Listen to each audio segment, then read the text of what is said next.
berita sukacita di mana ada satu negara yang dulunya mayoritas Islam sekarang menjadi mayoritas Kristen. Kenapa hal itu bisa terjadi? Yang pertama, karena memang Roh Kudus bekerja. Yang kedua, kemungkinan mereka sudah muak dengan apa yang mereka yakini dulu, sehingga mereka beralih kepada Tuhan Yesus. Yang ketiga, kemungkinan juga mereka tersandung dengan kelompok-kelompok tertentu yang intoleran. Hai Shalom, saya mau sharing ke kalian karena ada yang nanya-nanya ya dari video yang ini. Saya sharing tentang gereja di Maastricht, Belanda udah menjadi toko buku yang tadinya dipakai untuk penyembahan, pujian, belajar firman, tapi sekarang udah menjadi toko buku. Kenapa? Itu karena emang gereja di Belanda itu faktanya emang banyak yang kosong, teman-teman. Jadi orang-orang udah nggak beribadah lagi, dan untuk maintenance gereja besar itu sendiri membutuhkan uang. Jadi sama pemerintah dijadikan museum, dijadikan toko buku yang kayak di video ini ya, dan dijadikan banyak fungsi lain yang bukan gereja. Jadi totally mereka memang berubah fungsi, tidak menjadi gereja lagi.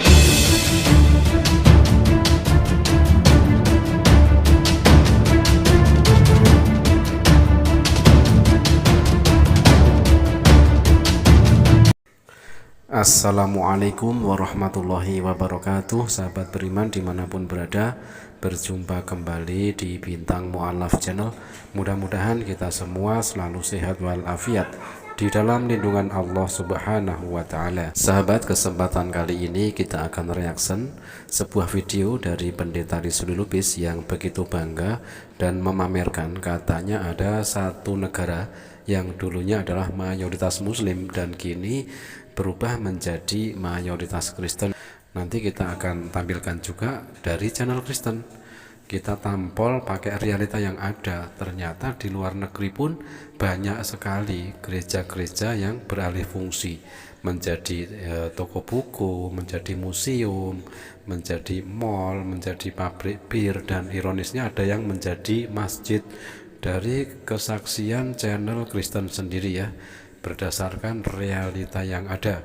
Oke, mari kita simak terlebih dahulu video dari Pendeta Rizky Lubis. Salam Bapak Ibu Saudara-saudari yang dikasih Yesus dan dikasih, berjumpa kembali dengan saya Pendeta Rizky Lubis. Saudara Bapak Ibu sekalian, kita hari ini mendengar berita bahagia, berita sukacita di mana ada satu negara yang dulunya mayoritas Islam sekarang menjadi mayoritas Kristen. Kenapa hal itu bisa terjadi? Yang pertama, karena memang Roh Kudus bekerja. Yang kedua, kemungkinan mereka sudah muak dengan apa yang mereka yakini dulu, sehingga mereka beralih kepada Tuhan Yesus. Yang ketiga, kemungkinan juga mereka tersandung dengan kelompok-kelompok tertentu yang intoleran, yang memberlakukan syariat Islam seperti di Suriah, di daerah-daerah yang konflik. Karena daerah-daerah konflik itu banyak sekali negara-negara Islam. Mereka mungkin saja ya, mereka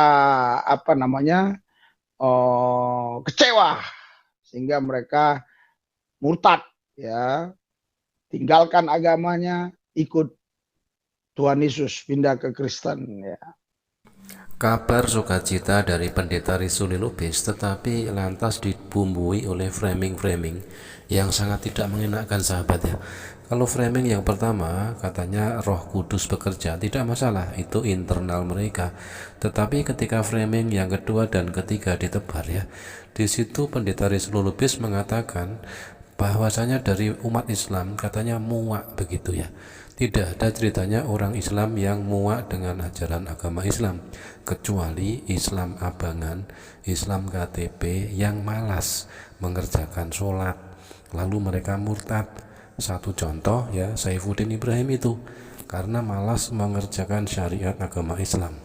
Tetapi kalau kita dengar para mu'alaf-mu'alaf yang bersyahadat secara massal seperti itu, mereka sudah bosan menuhankan atau menyembah manusia. Itu adalah realita yang tidak bisa dibantah lagi. Dan framing yang ketiga lebih kejam lagi, katanya tersandung masalah intoleransi. Dicontohkan oleh Pendeta Rizul Lubis, misal di negara Suriah ya, yang katanya ada di sana ada perang mungkin ya antara muslim dengan muslim seperti itu, tetapi hal itu tidak ada kaitannya dengan agama, murni adalah urusan politik. Dan di framing pula, diklaim pula banyak yang murtad. Tidak seperti itu realitanya. Oke sahabat, mari kita tunjukkan sebuah bukti dari channel kekristenan sendiri ya, channel punya orang Kristen yang langsung memvideokan dari tempat di mana ada sebuah gereja yang kosong, lalu gereja tersebut berubah fungsi menjadi toko buku. Hai Shalom, saya mau sharing ke kalian karena ada yang nanya-nanya ya. Dari video yang ini, saya sharing tentang gereja di Maastricht, Belanda udah menjadi toko buku yang tadinya dipakai untuk penyembahan, pujian, belajar firman, tapi sekarang udah menjadi toko buku. Kenapa? Itu karena emang gereja di Belanda itu faktanya emang banyak yang kosong teman-teman. Jadi orang-orang udah nggak beribadah lagi, dan untuk maintenance gereja besar itu sendiri membutuhkan uang.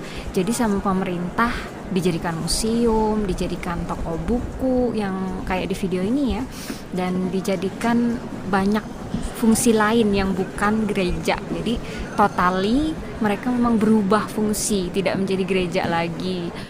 Ya, video ini saya ambil dari channel kepunyaan orang Kristen, yaitu channel Hatiku Percaya. Kalau nggak salah judulnya, beruntung kalian yang ada di Indonesia ya. Banyak gereja di luar negeri dijual, tetapi di Indonesia hanya beberapa ada sih gereja di Indonesia yang dijual dan berubah fungsi menjadi masjid. Semisal gereja yang ada di Klaten itu ya, berubah menjadi Masjid Isa Al-Masih.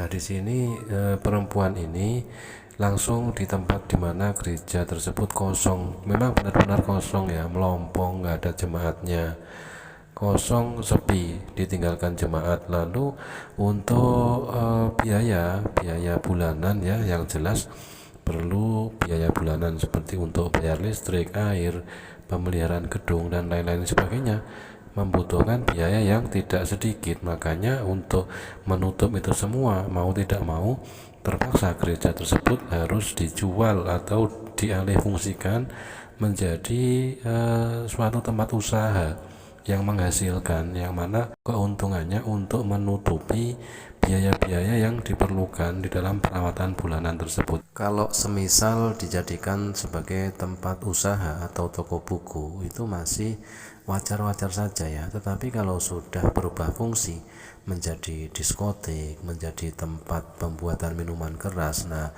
itu yang membuat nilai atau manfaat daripada gereja yang dulunya adalah tempat untuk beribadat, sekarang menjadi tempat untuk memproduksi minuman keras yang notabene di dalam Alkitab juga diharamkan ya.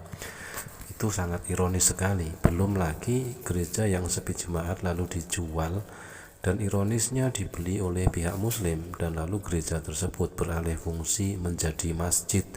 Nanti kita akan tampilkan lagi bukti-bukti banyak sekali gereja-gereja yang beralih fungsi menjadi masjid.